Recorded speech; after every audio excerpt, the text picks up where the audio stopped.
السلام عليكم ورحمة الله تعالى وبركاته. كلهم وعنا وناسن داود يلي الكلمة ميل والبا جوجتان يسول بينو مقليسان waxaad ku soo dhawaataan muuqaal aan kaga hadli doono kooxda kubadda cagta Elman oo bayaan ka soo saartay cudurka halista badan ee coronavirus ama caabuqa coronavirus.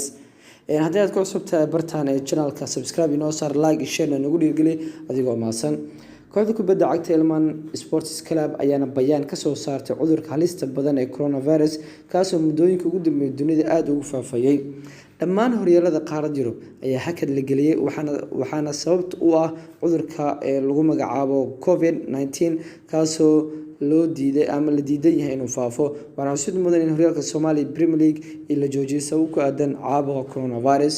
kooxda Elman ayaana ah kooxda kaliya war-saxaafadeed dhab ah ka soo saartay Soomaaliya iyadoona ku dhiirigelisay ciyaartooyda taageerayaasha shaqaalaha bulshooyinka Soomaaliyeed inay ka digtoonaadaan halista caabuqa coronavirus.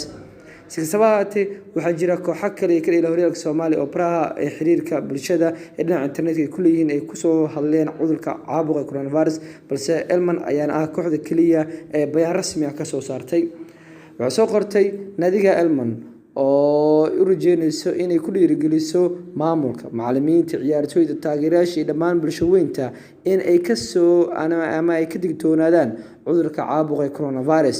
ilaa 9 qodob ayana u soo taxday, waxaana qodobkooda uu yahay gacanta in si joogto ah loo dhaqo adigoo u isticmaalaya saabuun ama waxyaabaha jeermiska dila. 2 marka aad hindhisayso ama quficayso ku dabool sankaada maro nadiif, isticmaal masar adigoo ka fogaanaya dadka kugu hareeraysan. 3 iska ilaali inaad ku salaanto gacantaada bulshada inteeda kale, laakiin u isticmaal intaad salaamin gloves ama baalaha gacmaha la gashto.